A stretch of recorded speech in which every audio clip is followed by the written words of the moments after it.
NIS student जो कि 2024 में पेपर दे रहे हैं, जिनका पेपर स्टार्ट भी हो गया।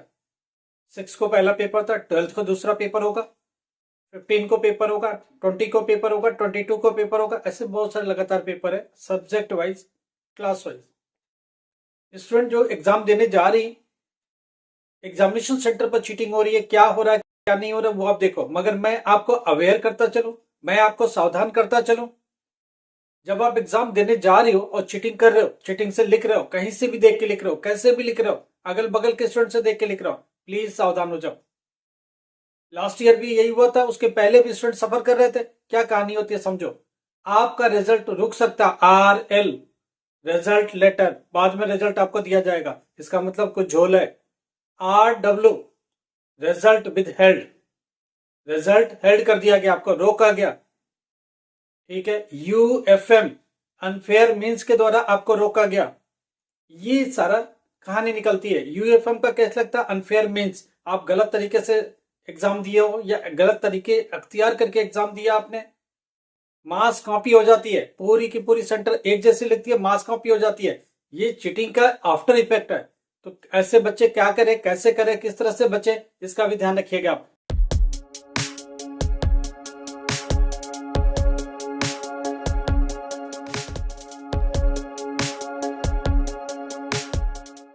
नमस्कार, आदाब, सत श्री अकाल। Myself Ahmed sir, education @Ahmed sir. आपको पता है कि हम लोग अवेयर करते हैं आपको हर चीजों से।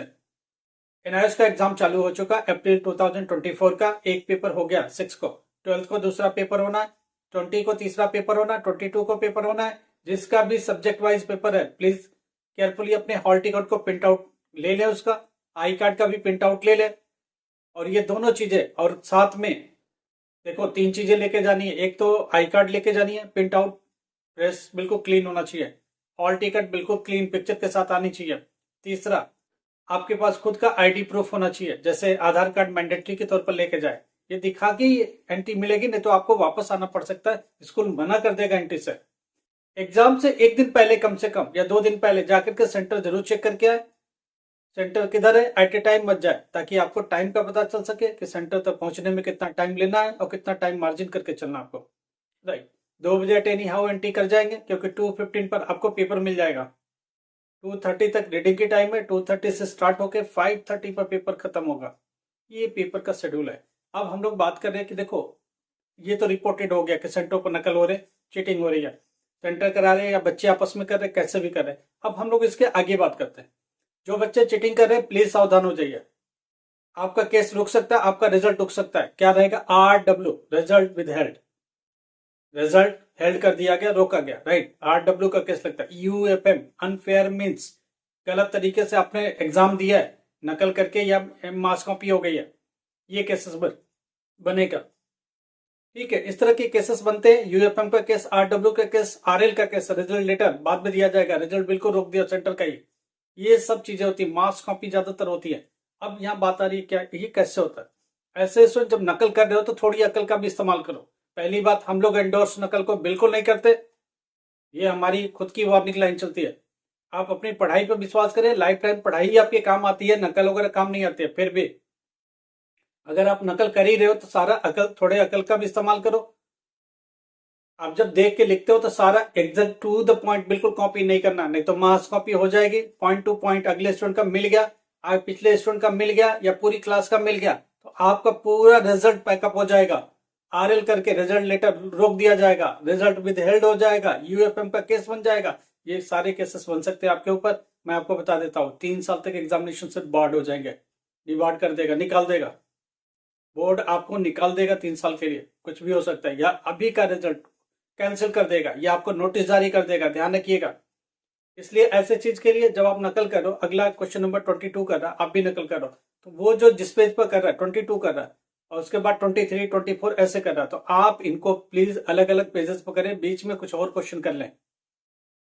जैसे 22, 23 वो कंटिन्यू कर रहा है, आप 22 करें, उसके बाद 25 करें, उसके बाद 23 करें, ऐसे करें। सीक्वेंस पहली बात तो बदलें ताकि वो सीक्वेंस से कॉपी ना मिले।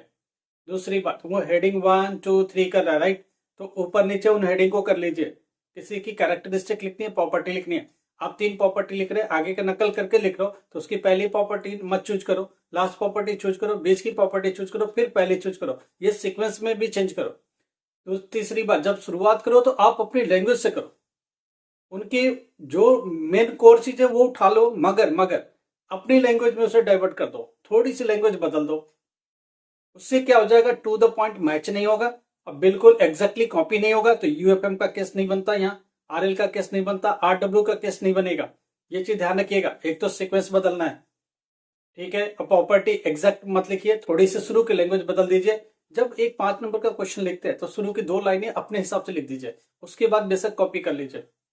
हेडिंग ऊपर नीचे करके लिखिए, कैरेक्टरिस्टिक 1 उनका है तो आप 5th बना दीजिए, जो उनका 2nd है वो 4th बना दीजिए। ऐसे करके आप अपने आप को चेंज करके बचा सकते हैं। तो इन चीजों का ध्यान रखिए और हमेशा कोशिश करिए नकल से बचिए। नकल तो करिए मत, अगर बिल्कुल कर ही रहे तो फिर इन चीजों का ध्यान रखिए ताकि आप नकल में ना फंसे, आगे चल के आपको नोटिस ना आए, यूएफएम का ना हो, आरडब्ल्यू का केस ना हो, आरएल का केस ना हो। समझ में आ रही है? ये केसेस बनते हैं जब कॉपियां चेकिंग में जाती हैं, जब उनको लगता है पूरा सेंटर एक जैसा लिखता है तो वो लोग क्या करते हैं, इसको यूएफएम का केस बना देते हैं, पूरा सेंटर ब्लैकलिस्ट हो जाता है, पूरा एग्जाम होल्ड हो जाता है। ऐसे बहुत सारे सेंटर लास्ट ईयर हो गए थे, बच्चे पूरा सफर कर गए थे। जब नकल कर ही रहे तो थोड़ी अकल लगा लेना। आई होप कि आपको समझ में आ गया होगा और आप अपनी मेहनत से जाए, अपने तरीके से जाए, बट प्लीज कोशिश करें नकल न करें। अगर कर भी रहे तो अपने को ये जो आने वाली प्रॉब्लम्स है इनसे बचे आप, ये नोटिस ना आने पाए, आपका रिजल्ट 1 साल के लिए होल्ड ना हो, फ्यूचर के लिए आप बांट ना हो, इन चीजों का ध्यान रखिएगा। Thank you so much. Like करो, सब्सक्राइब करो, शेयर करो। Thank you.